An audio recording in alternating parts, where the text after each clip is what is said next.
Hello बच्चों, चलिए प्रश्न को पढ़ते हैं। क्षार धातुओं में उपस्थित होते हैं। आपको विकल्प दिए हुए हैं। विकल्प ए है 7 संयोजी इलेक्ट्रॉन, विकल्प बी है 1 संयोजी इलेक्ट्रॉन, विकल्प सी है 4 संयोजी इलेक्ट्रॉन और विकल्प डी है 2 संयोजी इलेक्ट्रॉन। तो आइए बच्चों, मुख्य अवधारणा को समझते हुए हम इस प्रश्न को हल करते हैं तथा पता लगाते हैं कि जो क्षार धातुएं होती हैं उनमें जो है बाहरी कोश, जिन्हें हम संयोजी कोश के नाम से जानते हैं, उसमें कितने इलेक्ट्रॉन उपस्थित होते हैं।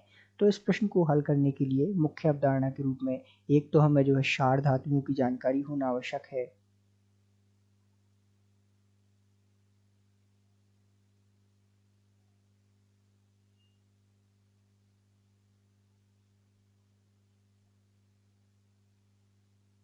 तथा साथ में इनके बाहरी कोश या जो संयोजी कोश है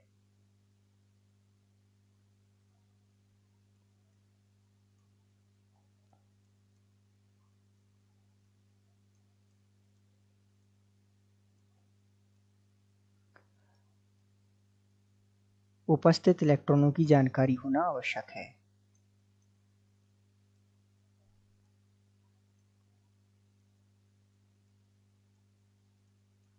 या कहें तो इनका जो है सामान्य इलेक्ट्रॉनिक विन्यास की जानकारी होना आवश्यक है।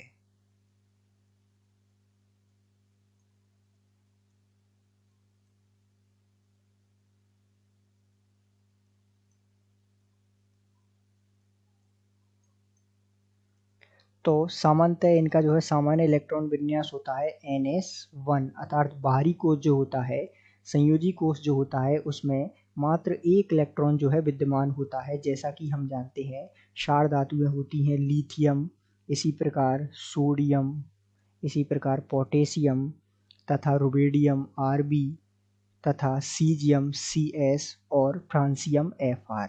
ये जो है क्षार धातुएं हैं जो वर्ग संख्या 1 में आवर्त सारणी में आती हैं। यदि हम इनका इलेक्ट्रॉनिक विन्यास देखें, उदाहरण के तौर पर लिथियम का इलेक्ट्रॉनिक विन्यास देखें तो इसका होता है, लिथियम का इलेक्ट्रॉनिक विन्यास होता है 1s2 2s1। इसी प्रकार सोडियम का देखें तो इसका होता है Ne3s1।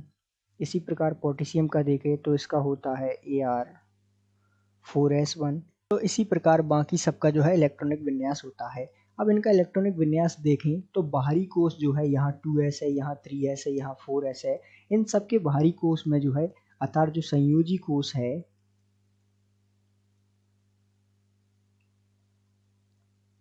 उसमें जो है कितना इलेक्ट्रॉन विद्यमान है, एक इलेक्ट्रॉन। तो हम कह सकते हैं कि इनके संयोजी कोश में एक इलेक्ट्रॉन होता है। अब आइए विकल्प देखते हैं।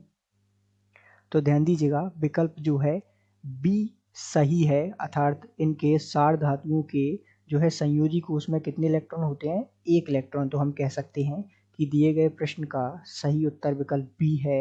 आशा करते हैं आपको समझ आया होगा। धन्यवाद।